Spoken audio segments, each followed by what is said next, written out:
Assalamualaikum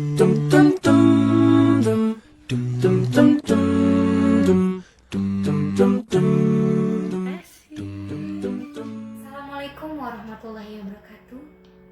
Ibu, perjuangannya tidaklah mudah karena di tangan seorang ibu ada harapan yang besar.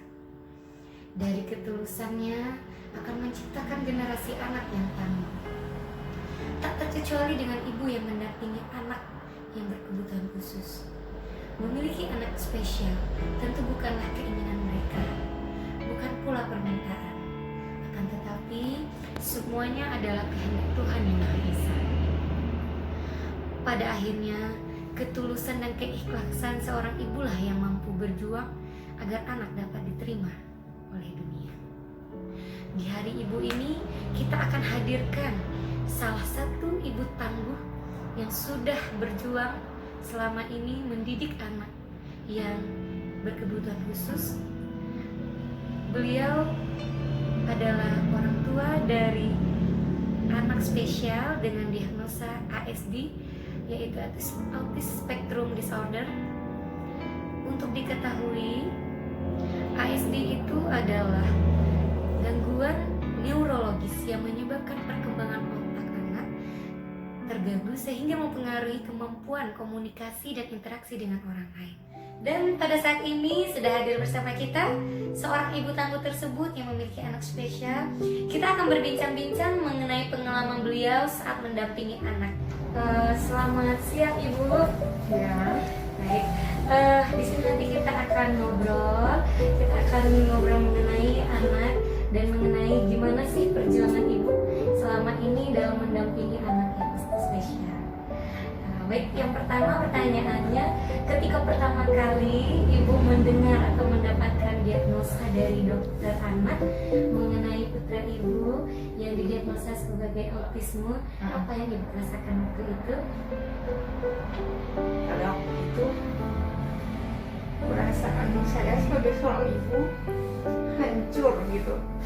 Jadi satu-satunya anak laki-laki yang saya dambakan selama ini ternyata didiagnosa ASD, Autism Spectrum Disorder sama dokter. Saya berpikir masa depan anak saya hancur gitu. Tapi setelah mendapatkan keterangan dari dokter dan apa yang harus saya lakukan untuk kedepannya, setelah itu saya berprinsip bagaimana caranya supaya anak ini tidak dibesarkan dengan sia-sia gitu. Setelah itu saya melakukan terapi selama 2 tahun di Solo, di Puskesmas Nagaran bersama Dr. Doni. Selama itulah anak saya ditempa bagaimana caranya berbicara, bagaimana caranya mendengarkan perintah dan menjalankan perintah seperti anak normal lainnya. Setelah 2 tahun menjalani terapi di Solo, kemudian karena anak harus masuk TK, akhirnya kami pindah lagi ke Damasraya. Setelah pindah ke Damasraya, 2 tahun dilakukan terapi berupa homeschooling oleh seorang yang tamat psikolog juga, datang ke rumah setiap harinya. Setelah ada perkembangan, kemudian dilanjutkan sekolah SDLB. Setelah 2 tahun sekolah di SDLB, kemudian datanglah seorang psikolog dari Padang. Kemudian pada saat itu dilakukan penjaringan bagaimana melakukan terapi selanjutnya terhadap anak-anak istimewa ini. Nah, pada saat itu saya berbicara langsung dengan psikolog tersebut. Ternyata anak ini harus berhadapan langsung, face to face, bukannya satu orang guru dengan banyak murid. Jadi anak ini harus dihadapkan, kalau kita berbicara sama dia harus mata kita tertuju pada dia. Kalau sekolah biasa pasti kan satu orang guru banyak murid, jadi dia nggak bisa fokus jadinya. Sejak saat itu anak saya terapi di Gunung Medan bersama psikolog Sari. Sampai saat ini setelah 2 tahun 3 tahun berjalan, anak saya sudah mulai bisa menanggapi apa yang kita bicarakan. Dia udah mulai mengerti. Kemudian dia dari awalnya tidak bisa memegang pena, sekarang dia udah berbakat sekali untuk menggambar. Sampai gambar itu sedetil-detilnya dia bisa. Contoh menggambar mesin cuci dari awal sampai akhir dia bisa begitu. Berarti memang luar biasa sekali dalam perjuangannya dari awal menghadapi diagnosa dari dokter. Memang siapapun orang tua yang menghadapi seperti itu mungkin akan mengalami hal yang sama dengan ibu.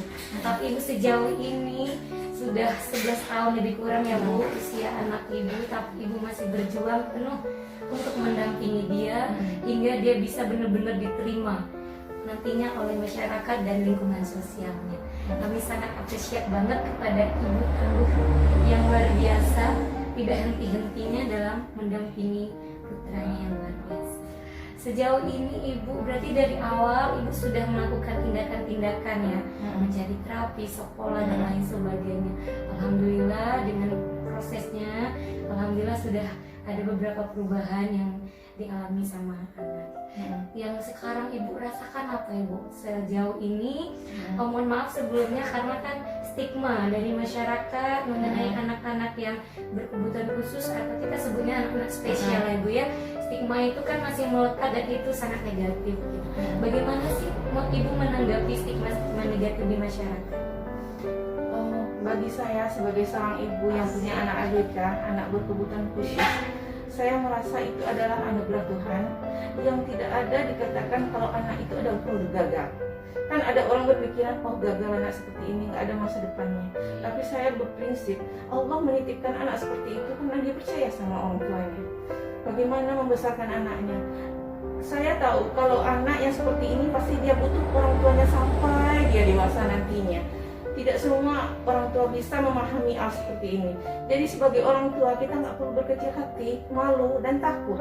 Jadi jalan keluarnya ialah kita segera mengkonsultasikan ke psikolog terdekat. Bagaimana cara menghadapi anak kita dan bagaimana menentukan nasib kedepannya anak kita ini nantinya. Berarti benar-benar kalau tips dari ibu untuk orang tua di luar sana juga yang mengalami hal yang sama dengan ibu, artinya jangan takut dan jangan malu dengan stigma ataupun tanggapan-tanggapan di luar sana. Yang penting bagaimana kita tetap fokus kepada anak dan proses untuk anak bisa belajar lebih banyak lagi begitu ya Bu ya. Artinya kita memang harus fokus ke anak dibanding kita mendengar stigma-stigma negatif ya. Baik, untuk di anak ibu sendiri kira-kira apa hal yang luar biasa yang bikin ibu takjub dengan perkembangan Hafiz? Sebelum dia melakukan terapi, kalau kita panggil kan dia nggak lihat, dia nggak nyambung sama sekali. Tapi setelah bertahun-tahun dia terapi, Hafiz, nah dia nengok. Nah, berarti kan udah ada kontak, berarti kan kontak mata udah dari pertama awalnya kan anak autis ini kontak mata sama sekali tidak ada. Sekarang udah ada kontak mata, udah bisa menjawab, udah terus dia ini juga kelakuannya tuh dia suka bermanja-manjaan dengan ibunya.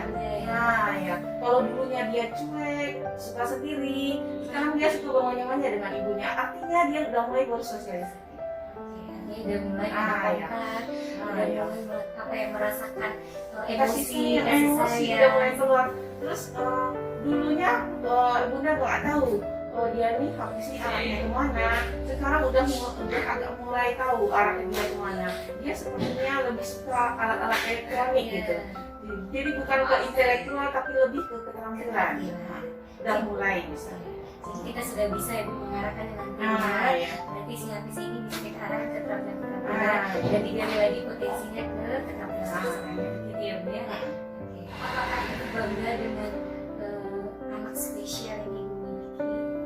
Insya Allah ibu merasa bangga dengan anak yang diberikan oleh Tuhan seperti Hafiz, karena dia orangnya sebenarnya ya lurus-lurus aja, nggak pernah menyimpang, orangnya lembut, berbicara nggak bisa keras-keras, sebenarnya dia penuh dengan kasih sayang. Itu yang membuat ibu bangga sama dia. Kira-kira apa yang membuat ibu bertahan dan motivasi apa yang bikin ibu masih tahan dan masih semangat untuk mendampingi Hafiz? Yang pertama karena dukungan keluarga ya, dari pihak dari kakaknya, dari ibunya, terus dari suami, ayahnya sendiri. Pokoknya kami berprinsip anak ini nggak boleh diabaikan karena ini adalah titipan Tuhan.